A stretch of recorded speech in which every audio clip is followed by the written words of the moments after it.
Turns out, having your mother-in-law drunk dial you at 2 a.m. with a cryptic apology isn't the plot twist you think it is. It's the opening credits to a horror movie where you're the only one who doesn't know they're already dead. Let me paint you a picture of my life before it became a cautionary tale about trusting people who monogram their hand towels. I'm Sonia, 31 years old, living in Asheville, North Carolina. You know, that aggressively quirky mountain town where everyone composts religiously and has strong opinions about farm-to-table bacon. My husband Desmond was one of those freelance photographers who thought wearing vintage suspenders unironically made him artistic. Spoiler alert, it didn't. Our son Hudson was 6 years old, obsessed with dinosaurs, and had absolutely no idea his grandmother looked at him like he was a parking ticket she couldn't contest. We lived in one of those craftsman bungalows in West Asheville that costs way too much because it has original hardwood floors and character, which is realtor speak for, the plumbing is a disaster, but look at the exposed brick. Desmond and I were the couple other couples pretended to admire. He with his carefully curated Instagram feed of moody forest shots, me with my ceramics hobby that everyone politely called interesting. We had date nights at breweries with names like Ironic Hops, and took Hudson to farmers markets where organic kale cost more than my car payment. My mother-in-law, Annette, however, thought I was about as classy as a gas station hot dog. She lived in one of those gated communities in South Asheville where the HOA fines you if your mailbox isn't the approved shade of colonial white. Country club member, junior league volunteer. The kind of woman who says, bless your heart, but means, I hope you choke on your kombucha. From day one of my relationship with Desmond, Annette made it crystal clear that I wasn't good enough for her precious boy. I was too bohemian, too unfocused. And worst of all, I'd convinced Desmond to quit his respectable engineering job to chase his photography dreams. In her world, that was basically terrorism. But here's the thing about toxic mothers-in-law. They're patient. They wait. They observe. They collect ammunition like other people collect throw pillows. So when my phone lit up at 2:07 a.m. on a random Tuesday in March, I should have known something was cosmically wrong. I heard the distinctive sound of ice cubes clinking against glass before Annette's voice slithered through the speaker. Sonia, darling, I owe you an apology. Tomorrow you're going to understand why I always treated you the way I did. I did something terrible, but it was for Desmond's happiness. You'll see. I hung up thinking it was just another installment of Rich White Lady Has Too Much Gin and Too Much Time. Maybe she'd confess to stealing my casserole recipe. Maybe she'd admit she was the one who kept leaving passive-aggressive articles about proper parenting techniques on our doorstep. I genuinely didn't think twice about it. The next morning, Wednesday, March 15th, I remember because it was Hudson's school's spring fling day, Desmond came home 3 hours early from a photo shoot. His face had that specific shade of pale that comes right before someone either vomits or ruins your entire existence. He chose option 2. We need to talk, he said. And I swear I could hear every divorce attorney in North Carolina simultaneously licking their chops. He sat down at our reclaimed wood dining table, the one we'd refinished together, how adorable, and pulled out a manila folder, the kind of folder that never contains good news. Nobody ever hands you a manila folder and says, surprise, you want a jet ski. My mom showed me something this morning, Desmond started, and I watched his hands shake like he was defusing a bomb instead of destroying a marriage. She's had this for years. Since Hudson was 2, she did a DNA test. My stomach dropped somewhere around my knees. She did what? A paternity test. Without telling anyone. She took Hudson's hair from a brush when she was babysitting and used my toothbrush from one of our visits. He slid papers across the table. Official-looking documents with laboratory letterhead, percentages, genetic markers, the whole scientific shebang.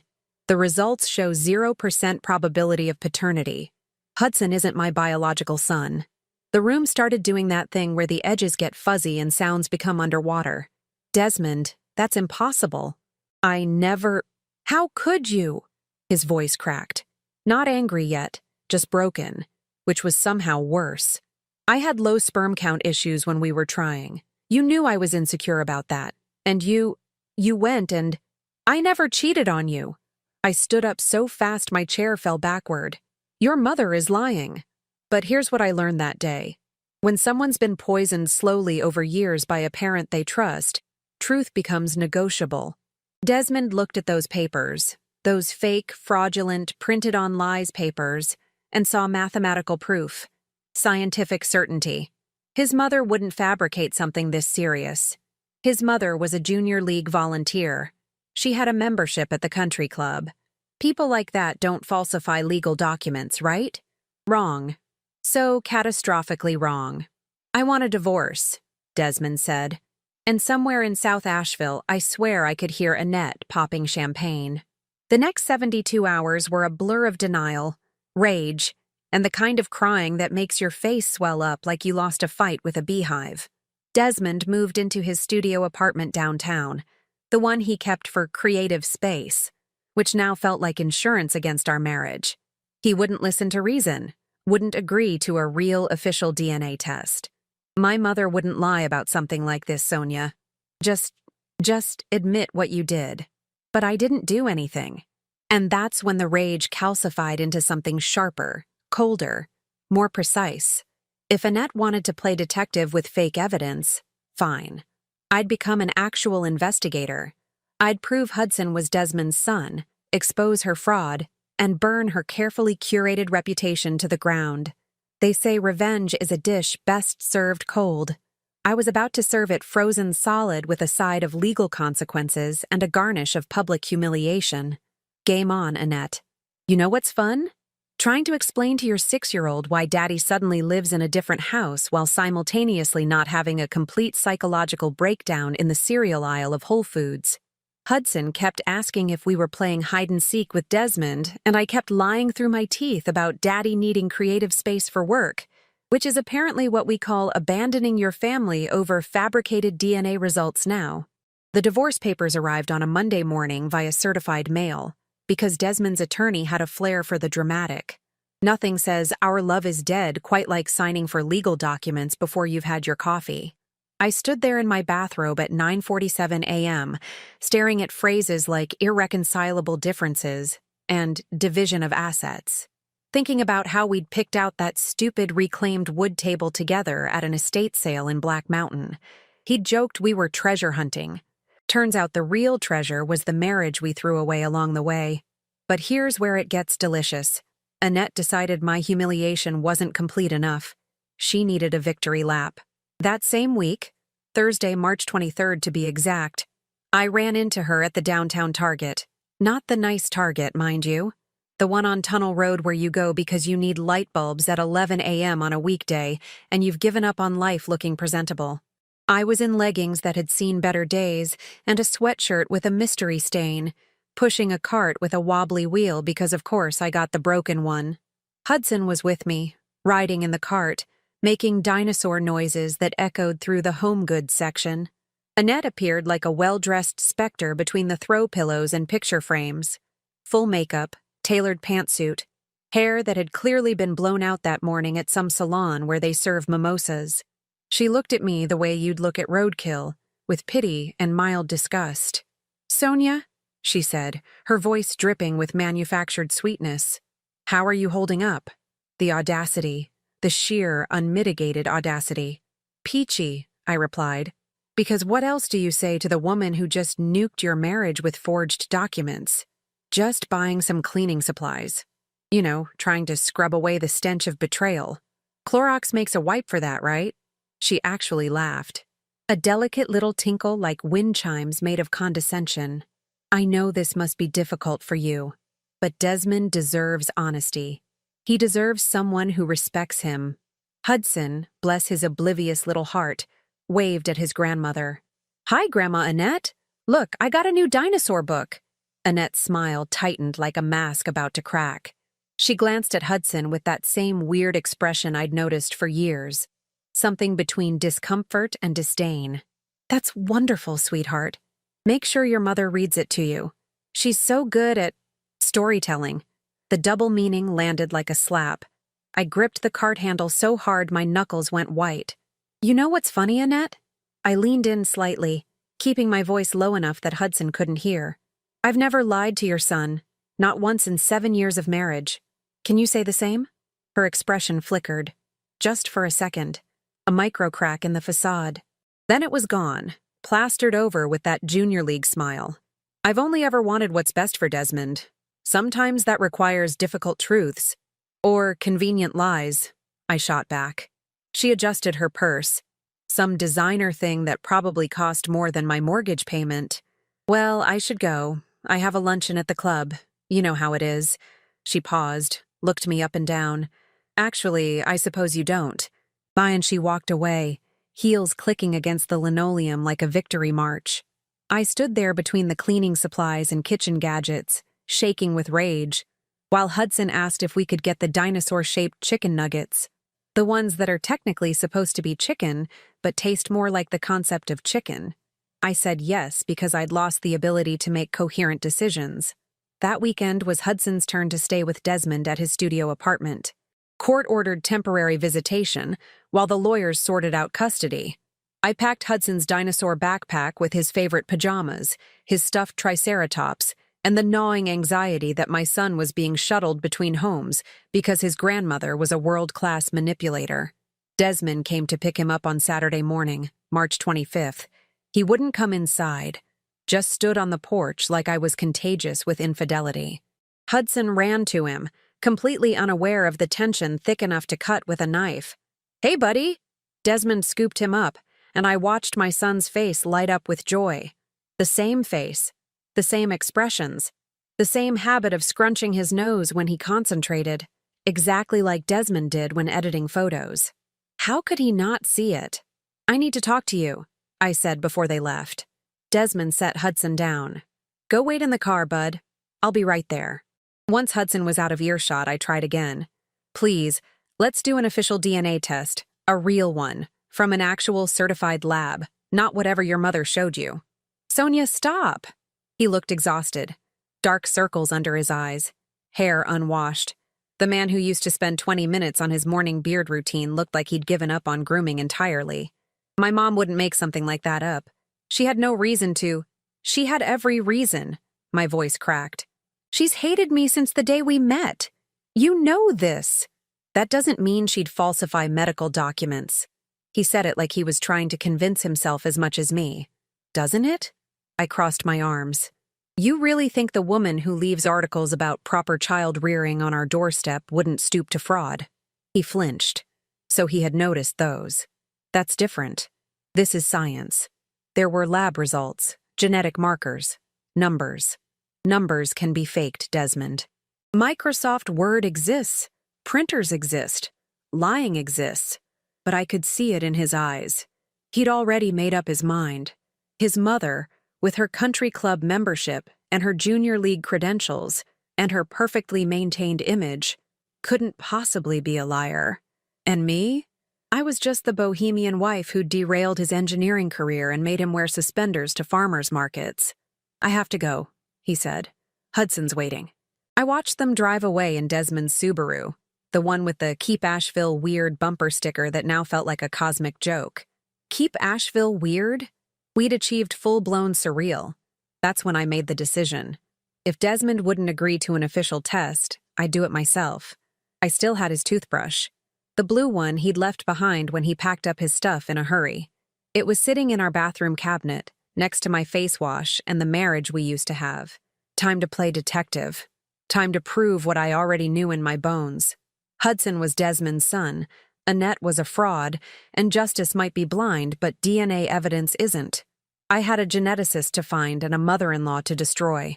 Finding a reputable DNA testing facility that doesn't ask too many questions about why you're bringing your kid's cheek swab and your estranged husband's toothbrush is harder than you'd think. Turns out, most legitimate labs have ethical guidelines about testing people without their consent. Who knew science had standards? I ended up at Precision Genetics Lab in downtown Asheville on Tuesday, March 28th. One of those clinical offices that smells like antiseptic and broken dreams. The receptionist, a woman named Mabel who looked like she'd seen every flavor of family drama, barely blinked when I explained my situation. "Legal chain of custody test or informational?" she asked, typing without looking at me. "Legal. Definitely legal." Because if I was going to prove Annette was a fraud, I needed documentation that would hold up in court, not some sketchy Ancestry.com situation. She slid a consent form across the counter. We'll need the father's sample. Toothbrush works if it's been used within the last 48 hours and stored properly. I'd bagged Desmond's blue toothbrush the night he left, like a crime scene investigator. Apparently my paranoia had excellent timing. Got it right here. Hudson sat next to me, swinging his legs and reading his dinosaur book, completely oblivious that we were about to scientifically prove his grandmother was a lying snake in Talbot's separates. The cheek swab took 30 seconds. Hudson thought it was hilarious. It tickles, Mommy. $400 and one credit card with a concerning balance later. I walked out with a receipt and a promise. Results in 2 to 3 weeks. The waiting was excruciating. Every day felt like trying to hold your breath underwater while someone slowly adds more water. I couldn't tell Desmond what I'd done. He'd just accused me of manufacturing evidence. I couldn't tell my friends because explaining my mother-in-law falsified DNA results to destroy my marriage makes you sound unhinged even when it's true. So I waited, and plotted, and researched. Because here's what I learned during those 3 weeks. Falsifying medical documents is actually a crime. A real one. In North Carolina, it falls under fraud and forgery statutes. If I could prove Annette had fabricated those lab results, she wasn't just a terrible person, she was a felon. A well-dressed country club-attending felon, but a felon nonetheless. I spent my evenings after Hudson went to bed diving into legal statutes, court precedents, and Reddit threads about crazy in-laws that made my situation look almost quaint. Turns out, there's a whole community of people whose relatives have tried to destroy their lives with lies. We should start a support group. Call it Liars Victims Anonymous. We'd meet at a wine bar. The results came back on Wednesday, April 19th. The lab called at 2:47 p.m. while I was attempting to make dinner, one of those sheet pan recipes that promised to be easy and delicious, but mostly resulted in burnt vegetables and existential despair. Ms. Garrett, this is Precision Genetics Lab. Your results are ready for pickup.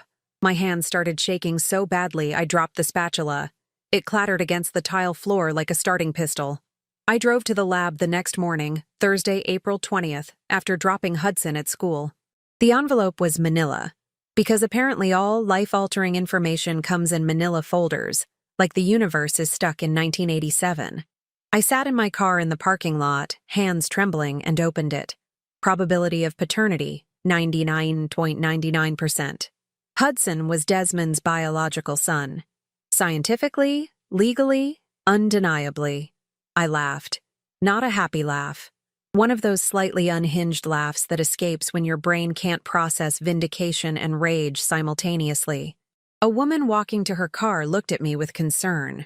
I probably looked like someone who'd just lost their mind in the Precision Genetics Lab parking lot. Technically, I'd just found it. Annette had lied. She'd fabricated results. She'd destroyed a marriage with a printer, Microsoft Word, and pure malice. Now I needed proof of the fabrication itself. That Saturday, April 22nd, I did something that would have made my therapist proud if I'd been stable enough to have a therapist. I invited Annette to lunch. At Pisana, that fancy farm-to-table place downtown, where everything costs $37 and comes with locally sourced microgreens. The kind of place where Annette felt comfortable. The kind of place where she'd let her guard down. She arrived at 12:30 p.m. wearing a cream-colored suit that probably cost more than my car. I was already seated, phone on the table, recording app open but disguised as a podcast player. North Carolina is a one-party consent state for recordings. I'd checked, twice. Sonia. She air-kissed near my cheek, the way people do when they want credit for affection without actual contact. This is a surprise. I have to say, I wasn't expecting to hear from you. Yeah, well, life's full of surprises. I smiled, the kind of smile that doesn't reach your eyes. Like fake DNA tests. She went very still, just for a heartbeat, then recovered with practiced ease. I don't know what you mean. Sure you do. I leaned forward. I had a real test done. Legal chain of custody. Certified lab. Hudson is Desmond's biological son, which means those results you showed him were fabricated. The color drained from her face like someone pulled a plug. but credit where credit's due. She rallied fast. You must have tampered with the results. Bought a fake test to... I didn't. I pulled the official results from my bag, slid them across the table. Precision Genetics Lab. Fully certified. 99.99% probability of paternity. Want to explain how your test showed 0%? She stared at the papers. Her perfectly manicured hands started to shake slightly. I had legitimate concerns. Your behavior was suspicious. I was protecting my son. By lying? My voice stayed level, calm. The recording app was capturing every word. You falsified medical documents, Annette. That's fraud. That's a crime. She looked up, and for the first time since I'd known this woman, I saw actual fear. I only wanted what was best for Desmond. You were never good enough for him. You derailed his career, made him give up everything. He chose photography. He chose me. And you couldn't stand that you lost control. I didn't lose anything. But her voice wavered. He was supposed to marry someone from our circle, someone appropriate. You were just some hippie with delusions of being artistic. There it was. The truth, stripped of junior league politeness. So you decided to destroy my marriage with forged documents? She looked away. Out the window. At the other diners. Anywhere but at me. The test results weren't... I may have used a template, from online, but my intentions were good. Desmond deserves better than you. I felt something cold and sharp settle in my chest. Victory, maybe. Or just the satisfaction of being right. You just confessed to fraud. You know that, right? Her eyes snapped back to mine. You can't prove anything. Actually, I can. I picked up my phone, stopped the recording, and watched her face go from pale to ghostly. North Carolina is a one-party consent state. This entire conversation is documented, your confession included. Annette's composure finally cracked. You recorded me? I learned from the best. You did teach me that evidence is everything. I stood up, left $40 on the table for my untouched iced tea. Enjoy your microgreens, Annette. I have a lawyer to call. I walked out of that restaurant feeling like I'd just won an Olympic event in vindication. Annette sat frozen at the table, her perfect mask finally shattered, probably calculating how many junior league lunches she'd have to miss while dealing with legal consequences. Now came the hard part, showing Desmond the truth, and hoping he'd finally believe me. Confronting your soon-to-be ex-husband with evidence that his mother is a felon should feel triumphant. Instead, it felt like trying to convince someone the sky is blue while they insist it's plaid. I showed up at Desmond's studio apartment on Sunday, April 23rd, the day after my lunch with Annette. He answered the door in sweatpants and a t-shirt with a coffee stain, looking like a man who'd given up on both personal hygiene and hope. Hudson was with him for the weekend, building a blanket fort in the corner that would definitely collapse within the hour. We need to talk, I said, holding up the manila envelope like it was Excalibur. He sighed, the universal sound of, I don't have energy for this. Sonia, I'm not doing this again. Hudson is your son. I pushed past him into the apartment. It smelled like old takeout and regret. I have proof. Legal, certified, undeniable proof. I spread the documents on his cluttered coffee table. The Precision Genetics Lab results. 99.99% probability of paternity. Right there in black and white, stamped and certified and impossible to argue with. Desmond stared at the papers like they were written in ancient hieroglyphics. This could be fake. You could have... Call the lab yourself. The number's right there. I pointed. Case number? Everything. It's legal chain of custody. They have records. He picked up the documents with shaking hands. Read them. Reread them. I watched his brain try to process information that contradicted his mother's version of reality. It was like watching a computer reboot, except slower and with more existential crisis. My mom wouldn't lie about something like this, he said, but his voice had lost conviction. Your mom did lie, and I have her confession. I pulled out my phone, played the recording from Posana. Annette's voice filled the small apartment, admitting she'd used an online template, that she'd falsified the results, that I was never good enough. Desmond's face went through about 17 emotions in 30 seconds. Shock, denial, anger, confusion, then finally, devastation. She destroyed our marriage. His voice cracked. Over a lie. Yes, she did. I didn't feel satisfaction, just bone-deep exhaustion. And you believed her without question. I trusted my mother. He looked up at me, and I saw something I hadn't seen in weeks. Doubt. In himself. In his choices. In the family dynamics he'd accepted as normal. I thought you'd betrayed me. I know. I sat down across from him. But you chose to believe a piece of paper over 7 years of marriage. Over me. Over everything we built together. Hudson emerged from his blanket fort at that moment, completely oblivious to the fact that his world was shifting. "Daddy, can we have mac and cheese?" "Sure, buddy." Desmond's voice was hollow, automated. He looked at Hudson, really looked at him, and I saw recognition dawn. The nose scrunch, the expressions, all the little gestures he'd been too blinded by betrayal to notice. "Go pick a movie. I'll make lunch in a minute." Once Hudson retreated back to his fort, Desmond turned to me. "What do we do now?" "Now?" I stood up. "Now I'm suing your mother for defamation and fraud. And I'm fighting for full custody of Hudson, because I won't have him raised around someone who thinks fabricating evidence is acceptable behavior." His face went pale. "Sonia, he's my son. A fact you refused to believe until I shoved legal proof in your face." My voice was ice. "You chose your mother's lies over your wife's truth. Actions have consequences, Desmond." I hired an attorney the next day, Monday, April 24th. Her name was Tessa Harmon, and she had a reputation for being absolutely ruthless in family court.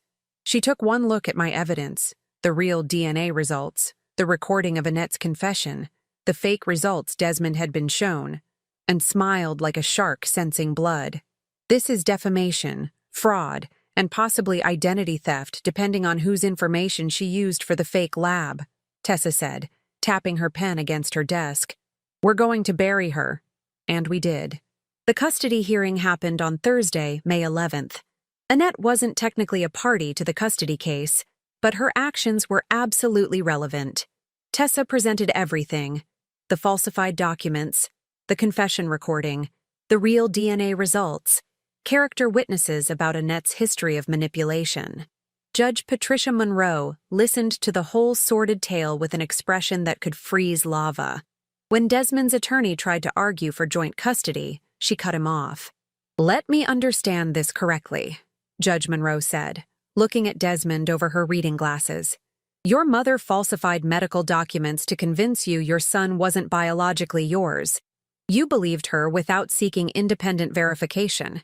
And you're asking this court to trust your judgment regarding this child's welfare?" Desmond had no answer to that.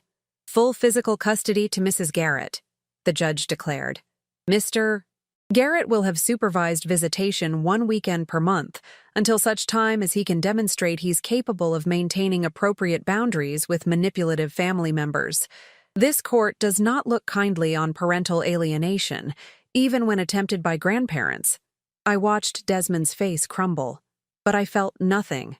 Not satisfaction, not vindication, just the cold certainty that this was necessary.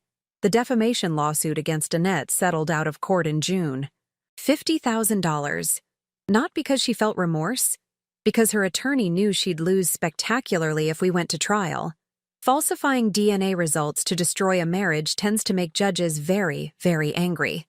But the real revenge? That was social. I posted the story, carefully anonymized but with enough detail that anyone in Asheville's tight-knit communities would recognize the players.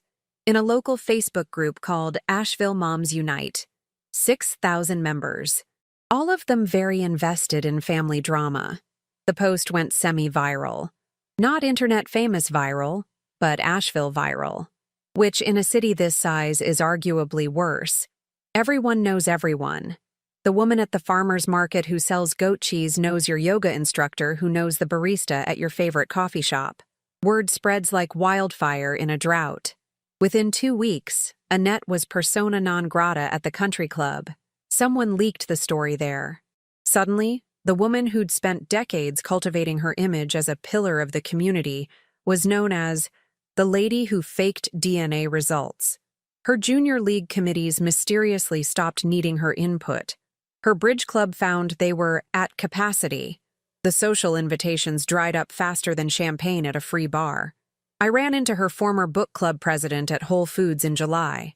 She pulled me aside near the organic produce. What Annette did was unconscionable. We've asked her to step down from the club.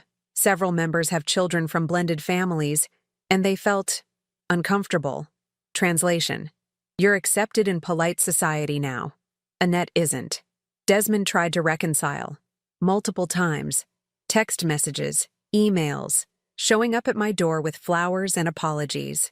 This was August now, September, October. Months of, I'm so sorry, and I should have believed you, and can we try again? But here's the thing about shattered trust. You can glue the pieces back together, but the cracks always show. Every time I looked at him, I saw the man who'd chosen his mother's lies over our marriage, who'd filed for divorce without giving me a chance to prove my innocence, who'd looked at our son and seen a stranger instead of his own reflection. I think we're better apart, I told him in November when he showed up with Hudson after supervised visitation. We were standing on my porch, my new porch, in my new house on the other side of town. A fresh start in West Asheville's Oakley neighborhood. Smaller house, bigger peace of mind. I made a mistake, Desmond said, and he looked genuinely broken. The biggest mistake of my life. I know. And I did. I could see it eating him alive. But some mistakes don't get do-overs. It's been 2 years since the divorce was finalized. Hudson is 8 now, thriving in 3rd grade, still obsessed with dinosaurs but now also inexplicably passionate about minerals. Kids are weird. In the best way. We live in our West Asheville house, the one with the porch where I told Desmond some mistakes don't get do-overs. It's smaller than our old craftsman bungalow, but it's ours. No ghosts of failed marriages lurking in the corners. No history of betrayal embedded in the hardwood floors. Just me, Hudson, and a rescue cat named Fossil who has absolutely no survival instincts but excellent timing when it comes to emotional support. Desmond still has his once-monthly supervised visitation. He shows up on time now, properly groomed, with age-appropriate activities planned. The supervised part is a formality at this point. The court-appointed supervisor mostly plays on her phone while Desmond and Hudson build Lego sets. But I'm not budging on the arrangement. Trust, once pulverized into dust, doesn't magically reconstitute itself just because someone's been going to therapy. And yes, Desmond's in therapy. Has been for 18 months, working through his guilt about believing a lie and his codependent relationship with his mother, and probably a dozen other psychological terms that essentially boil down to, I let my mommy issues destroy my marriage. He mentions it every time he drops Hudson off, like if he just demonstrates enough personal growth, I'll forget he chose his mother's fabricated evidence over 7 years of partnership. I'm doing the work, he told me last month, December. Standing on my porch while Hudson gathered his overnight bag. I'm actually setting boundaries with my mom now. Good for you, I said, and I meant it. Sort of. In the way you're glad someone finally learned to swim after they've already drowned your marriage. Hudson will benefit from that. I was thinking maybe we could... No, I didn't even let him finish. We both knew what he was going to ask. The answer is always no. Will always be no. Hudson asks about Annette sometimes. Why doesn't Grandma Annette come visit anymore? Last week he asked this while we were making dinner. He was shredding cheese. His favorite cooking task because it involves a dangerous-looking grater and feels very grown up. Because she told a very ugly lie, I explained, keeping my voice neutral. And lies have consequences. What kind of lie? The kind that hurts people you love. I stirred the pasta sauce. She said something that wasn't true, and it caused a lot of problems. So now she can't visit. Hudson considered this with the gravity of an 8-year-old philosopher. That's sad. It is, I agreed. But actions have consequences. That's an important lesson. What I didn't tell him. Annette sends cards.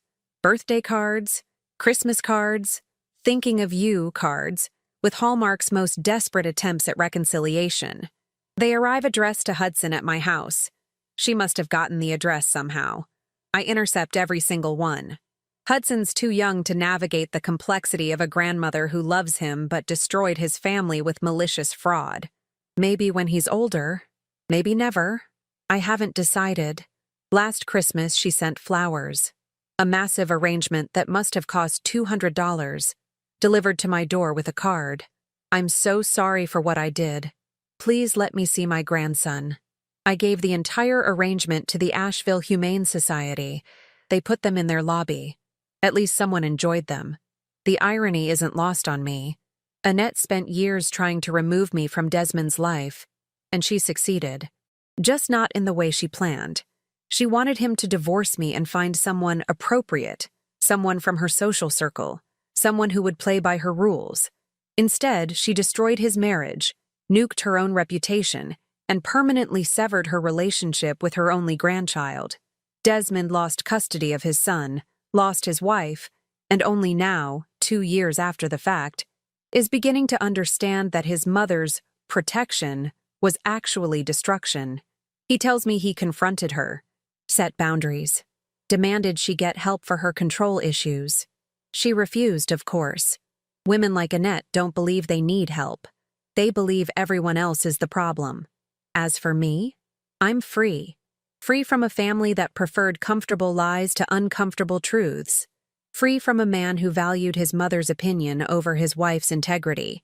Free from constantly second-guessing whether I was good enough for people who measured worth in country club memberships and social standing. I still do ceramics. Hudson and I still go to farmers markets, though now we hit the ones on the north side of town where I'm less likely to run into Annette's former social circle. I date occasionally. Nothing serious, just reminders that partnership doesn't have to involve maternal manipulation and forged documents. Last week, I saw Annette at Target. Different Target this time, the nice one near Biltmore Park. She was alone, pushing a cart through the home goods section, and she looked smaller, diminished, like someone who'd spent 2 years realizing that burning bridges leaves you standing alone on your side of the river. Our eyes met across the throw pillows. She opened her mouth like she wanted to say something. I turned around and walked away. Some people deserve your forgiveness. Some people deserve your indifference. And some people deserve to live with exactly what they created.